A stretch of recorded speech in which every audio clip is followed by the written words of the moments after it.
Hello and welcome back. We are here continuing our Brazil run in Victoria 3. Last episode, we kind of fought the United States for supremacy over the Americas. They insist that we have to stay in South America. We wanted California. And, we ended up kind of getting shellacked. We did win the war, but at what cost? At the cost of declaring bankruptcy, which is just gives you a really negative decaying modifier over the course of 8 years. And the particularly bad one is the minus state construction efficiency, so now we're not really constructing a whole lot. But to be fair, our construction hasn't been that valuable for too long because we have been basically running out of pops, and if you're running out of pops, construction loses a lot of its value. Okay, so where we are now, I was doing some thinking, regarding what we should be doing. We could even go positivist type stuff. We've kind of been holding this off to the side, but what should we be doing, and where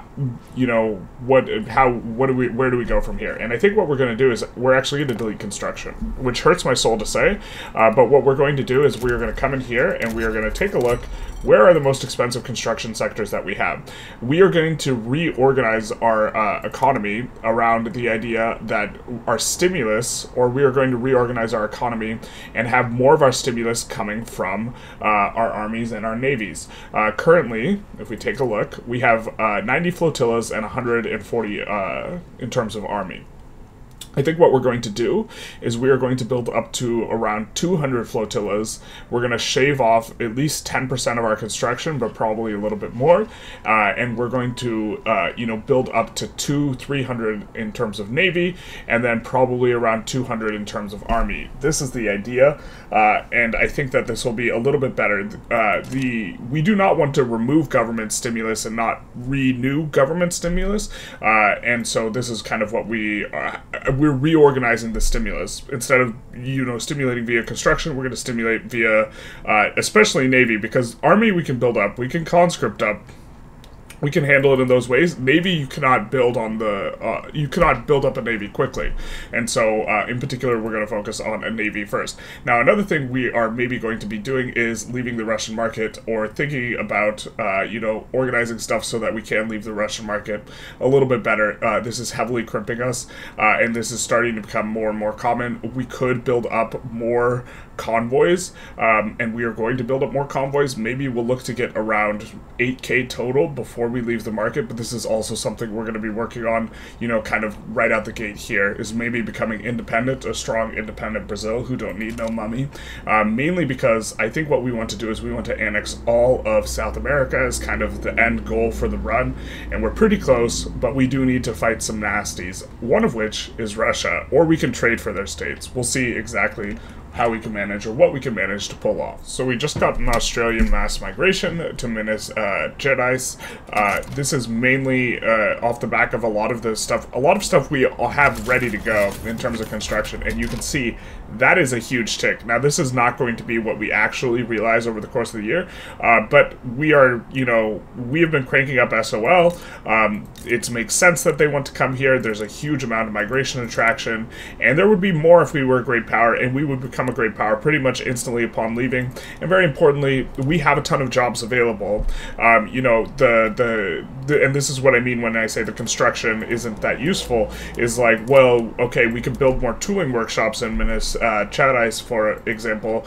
I've gotten like multiple different comments about how to pronounce that, so that's confusing, but we can, jobs are available, and so it's not like absolutely soul-crushing that we are basically not constructing anything. Now, we're effectively not really constructing these ports real quick, and we're thinking of just leaving the market right now, because we do not have sufficient access to the Russian market, and also because the populating of America's thing, we see that our target population is, oh, this is moving. Okay, so this number keeps getting bigger, and so what I was thinking is that, populating, if we have a target population that's fixed, but it's not fixed apparently, because it was 60 million before, then, maybe it makes sense to leave the Russian market earlier than normal, because, we will be promote European migration ticks in order to force more and more people to come here. Maybe this is based on our arable land. It's probably based on our arable land, and so, all the more reason to leave, because if we can force a bunch of mass migrations, the benefit of being in Russia's market for the purposes of migration is much less useful, and then we can look to develop kind of our own market, which has its own advantages. And so, you know, a free Brazilian market, as it were, recovering from the humiliation that America gave to us. We are like putting out some fires. We're mainly just kind of letting our infamy tick down as we colonize Africa really quick. You know, it's an oxymoron, but it is what it is. Because we are colonizing really quick, we're getting a ton of native uprisings, and we can put down the native uprising. That's a war we can win. Real wars would not be something that would be very easy to win with these negative, you know, 36% modifiers, at least to our military, from the bankruptcy. So we have been building up convoys, and this is really not helping us get more access to the Russian market, which is quite painful. We are going to have to tolerate bad prices because we have low market access, or bad prices because we do not have sufficient convoys to run enough trade routes for our very unbalanced economy, because our economy is very unbalanced regarding, you know, being inside Russia's market. Russia has a bunch of buy orders that we need and a bunch of sell orders that we need, and this sort of thing. And so we were going to continue building up the convoys, but we're almost certainly going to leave their market once we hit about 10k convoys. Even with 10k convoys, we probably can't run enough routes to normalize prices. We are way overbalanced on tools. We have a disgusting amount of tools because they're so efficient, and they're supporting everything in Russia's economy. We won't be able to ship Russia all these tools, you know, with the convoys we have. And we are also disgustingly overproduced on wood, specifically, because this is something we've been emphasizing since the very start of the game. Let's find the wood. And so, you know, we have 421 logging camps. And so these prices will likely collapse pretty close to minus 75 when we do leave. And so we want to be ready for this. And so we are going to be, you know, just continuing on building the convoys. But I think we're going to put even more convoys in the queue than just this. Because we are going to try and get to around 10k, and then we'll leave. So we just picked up a trench infantry. You know, we were pushing the military PMs a little bit, and the trench infantry are going to be quite strong, and are going to give us at least a fighting chance against the USA as we become independent. I think it would make sense for us to even push destroyer here, but I think we're going to take a look back and look to get, you know, some of the tier 4 society tech, since we're starting to natural spread out all of the tier 3s here. I think we're going to go for our extra corporation, and then we notice we are in a similar boat where we are finishing all of the tier 3 through natural spread, and so we will also probably make a little bit of a go at some of the entry tier 4 PMs on this. Specifically, I think we're going to go for plastics and or pneumatic tools. Pneumatic tools building hardwood output is a very interesting one, because we are using a lot of hardwood, and the resource discovery chance will be nice. Construction throughput will also be nice. We could even go electrical capacitors, although that's a massive headache. When electrical generation kind of spreads to us, we will get access to a really good company. Yeah, the problem with electricity is really it's a headache more than it being bad, and so maybe we want to go military stuff instead, specifically with the Navy. I think the Navy also requires a ton of micro to play properly, which is maybe a little bit of a... maybe not game design what they intended, because they wanted military to be more hands-off, but we will at least be going corporate governance for now. So we have a bit of an interesting decision here. And it's a high-risk situation. Belgium is in the middle of a civil war, which means if we go to protectorate them now, it will cost us less infamy than normal. Also, we have the Confederation of the Rhine, so if we protectorate Belgium, what will happen is we will get a full annexation, or not a full annexation. Confederation of the Rhine will full annex Belgium, and so we will effectively also get to dominion them for free. And so this is would be very valuable, because we would be effectively getting like 30 to 40 infamy worth of stuff for 11 infamy here. However, they're in the British market. They are almost certainly going to join, you know, if we go to war. They are almost certainly going to join, and we would have to blitz down Belgium as quickly as possible. Also, we want to take stuff from Great Britain. We want to take this from Great Britain, and we want to take this from Great Britain. And the AI is pretty bad at assigning guys to come to fronts at the very start of a war. So, what we might be able to do, maybe, is blitz down Belgium before they can get here. It's very, very, very tempting. We're going to have to think about it. The problem is this war will be extremely rough for us if we can't do this. And we will just get absolutely wrecked. And so maybe there's a good way to declare this war other than leading with the protectorate on Belgium, but unfortunately, if we take a look, it's just a customs union. We can't declare war on someone else and then secondarily put Belgium in, so Belgium will just have some war go on us, and it will be very easy for them to get ticking war score. But this is very, very, very appealing. Well, it looks like we're about to get River of Coffee here, or in pretty short order. We decided not to go for Belgium. I just don't think it's possible for us to be able to win that war, because or at least with the new naval invasion system and I don't think we could try and land Belgium anymore. I don't think this is possible. We have to be the lead producer of these things. Okay, well, we can rectify that fairly easy. But the buy orders have increased, and I think this is largely off the back of, increasing SOL and increasing population. But what we can do, and what we wanted to do, was wait until the UK is in a play, then join on the same side as them, and then declare on Belgium. And then the UK can't help out Belgium, because they can't join against us if we're already in the same play. Shout out to the car alarm outside. And so, this would be a preferable way to do it so that we don't have to fight the UK now. I don't think fighting the UK when we're running, this 30% offense and defense malice is appealing, and I don't think it's that appealing, given kind of the texture of what we've discovered regarding the navies, where 350 stack versus 80 stack, we probably just get rolled over, and this is not doable. And we have a bunch of navy in the queue, but it's still in the queue. So if it's in the queue, it can't hurt you, and by you I mean it can't hurt. It cannot hurt the UK, and so we'll just sit this out for now. And if we want to protectorate them sometime down the road, it'll cost 22 infamy, I think it was, double. This sort of thing, but this isn't too bad. And what we can also do is we can reduce autonomy on Confederation of the Rhine one more time to make them a puppet, so that, once they become, once Belgium gets integrated in Confederation of the Rhine, they will already be a puppet as well, and so it's really not saving us the full 11 infamy to go for it right when they're revving. It's going to, in fact, be a little bit less. Alright, so we can promote European migration yet again here. So we're going to click up, and we are going to get welcome to Brazil, everyone. They're going to come to Minas Gerais, and also if we take a look, we see the migration 5.7k, not that big. The pop growth is 54k, and part of this is, the consequence of these new people coming in and then also repopulating, and so this is going to be really useful. But the surrounding areas are also going to get a huge, influx in terms of pops. If we look at our pop heap map, definitely kind of around where we have been repeatedly getting these things, and they're going to come and work in the tooling workshops and stuff. These are all employed up, which is a little bit surprising. So now we are starting to enter the point where, again, that will be useful for us to have construction.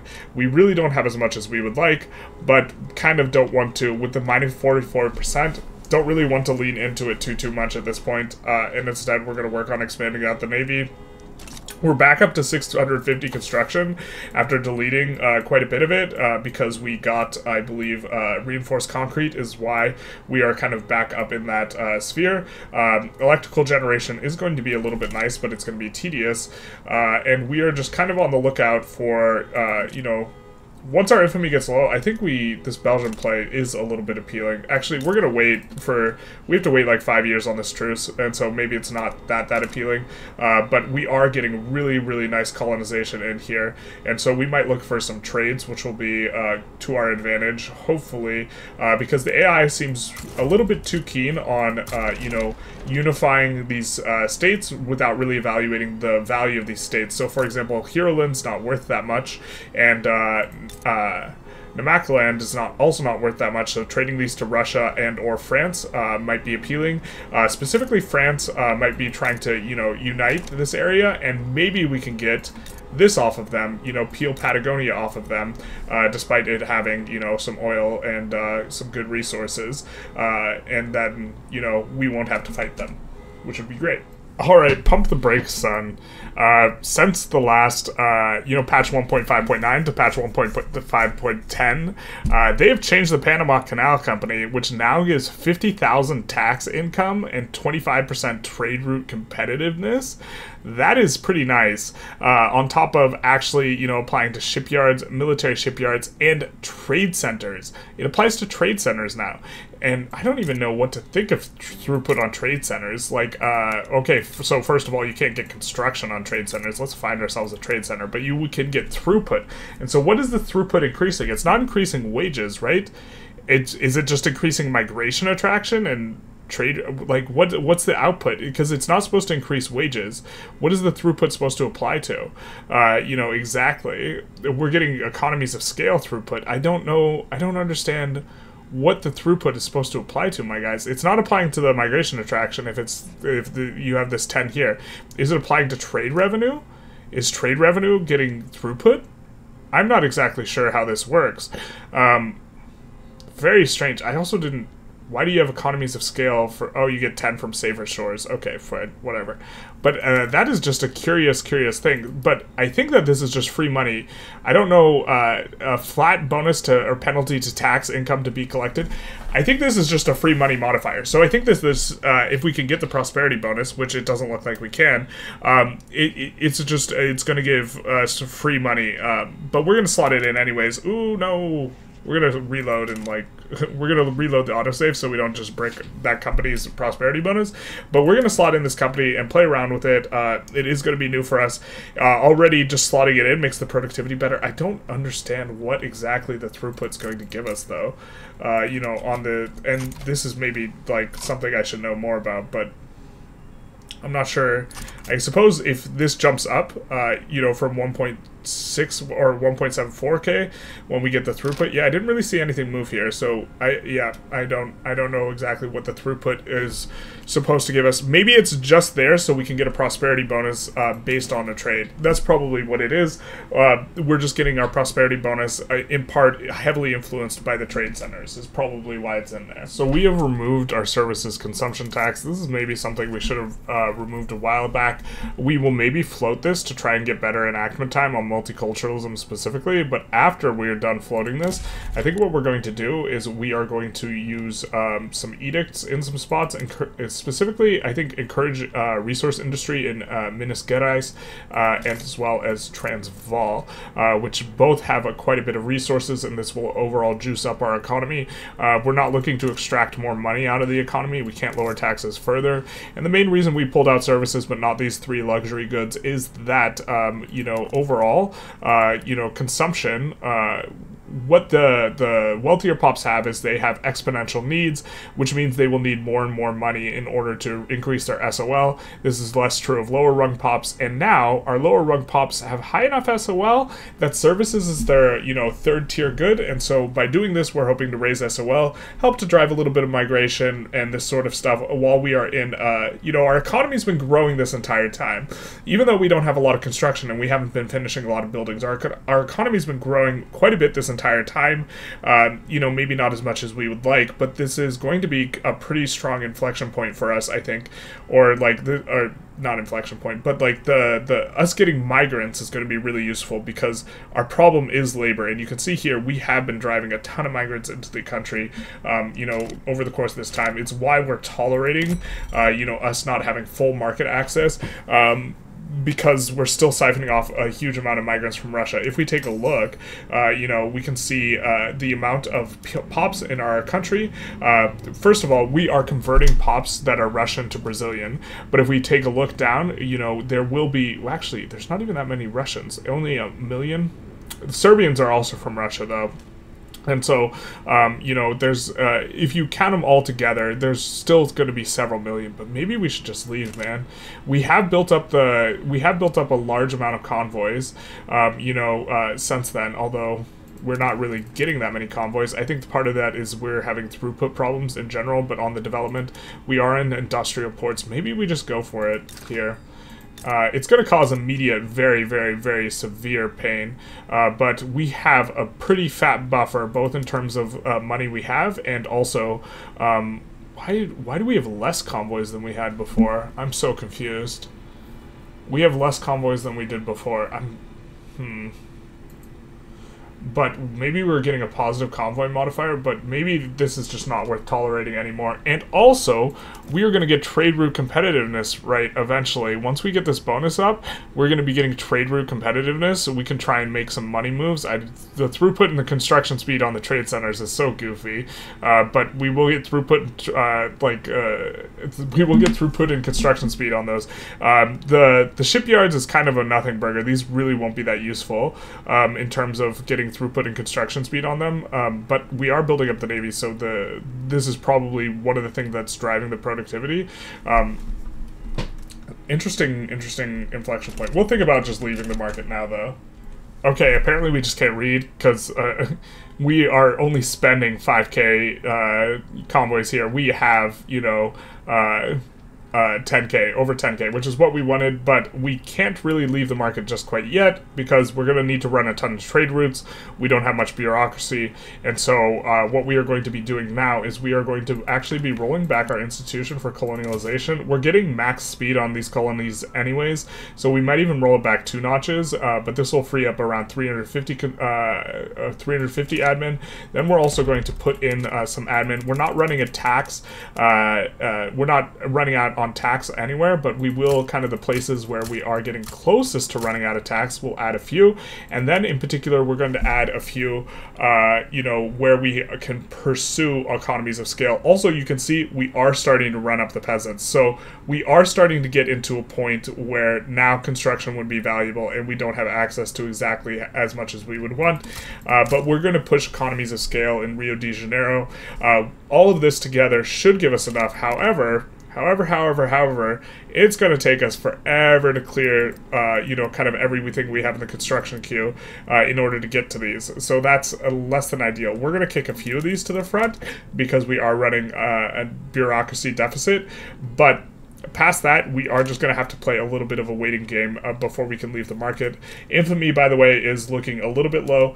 We could join, we could be a little bit sneaky and join, or what we could have done is, now the UK has joined them, so we can't actually do it like this, but what we could have done as their rev was kind of brewing up again in Belgium, we could have joined the side of UK on one of their plays and then declared on Belgium, and then the UK would not be able to help out Belgium. However, the problem is I actually think the Wallonia portion of Belgium probably wins these civil wars, and so we have to have the UK help them out and then go after them, something like this.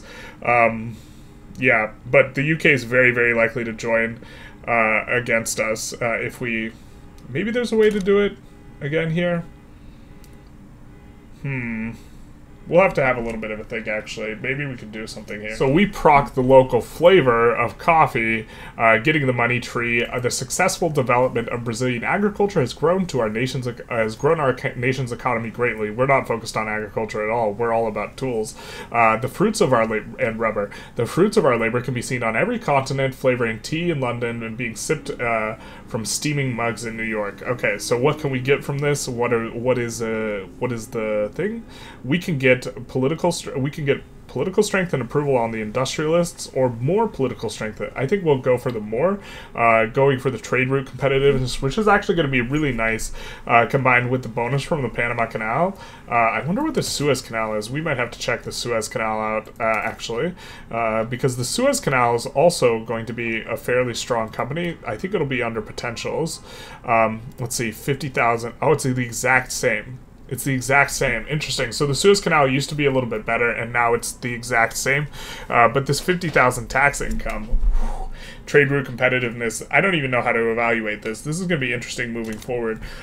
We are, still building out these admins. One of the problems that is preventing us from declaring war right now is we have all these native uprisings, and some of them we really don't want to back down to. Like, for example, this one, we would be giving up, like, Congo Oriental, Kasai, and Katanga, which is maybe not actually, maybe this isn't too bad because we've cut off most people, but we haven't cut off British East Africa and Egypt, and also Portugal. Shout out to Portugal. And so to ensure that we kind of get the most, I'm not so keen on backing down to these. Also, we can declare war on Belgium anytime before they enforce on, the uprising.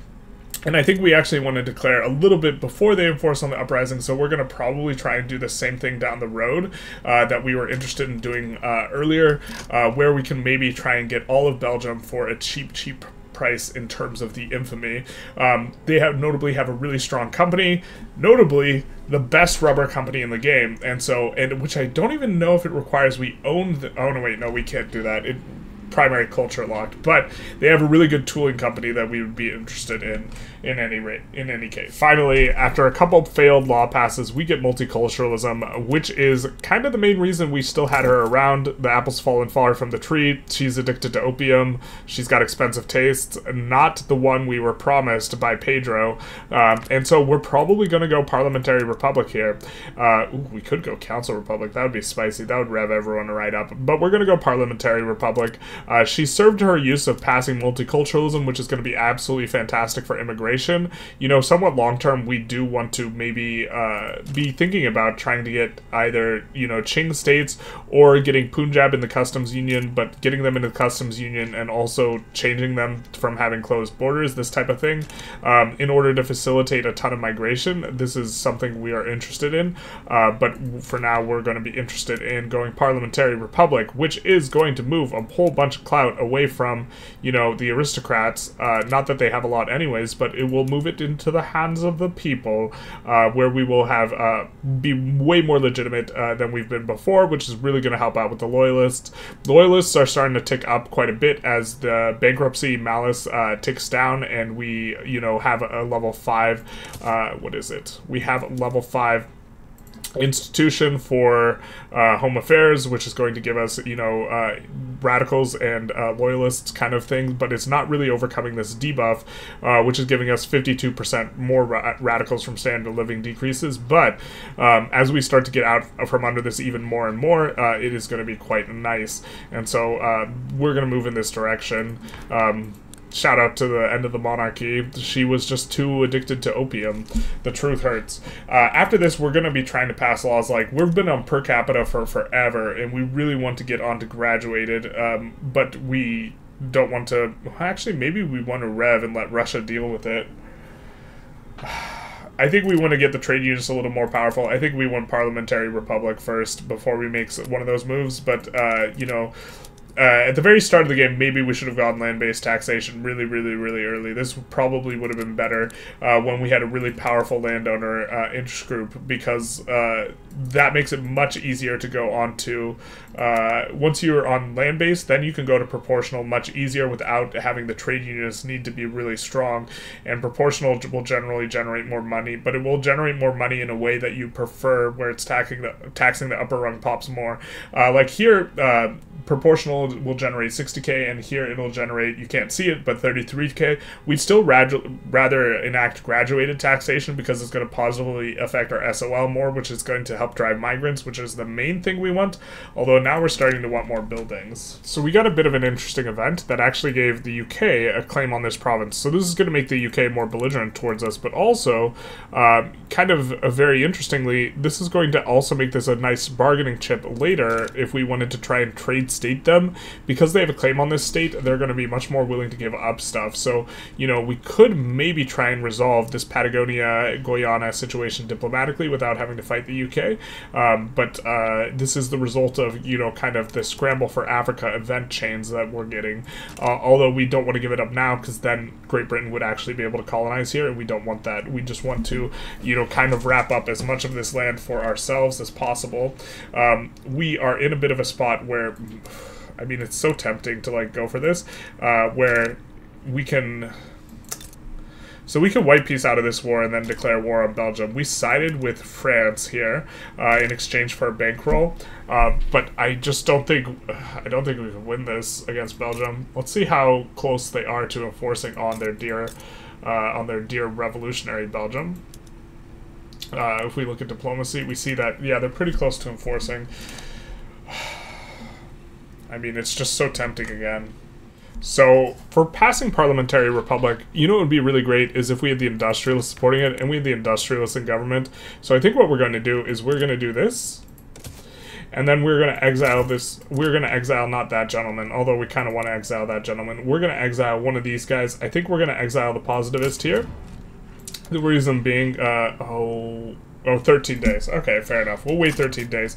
And the reason we're going to be exiling this guy is because we need an agitator slot, because our plan is to,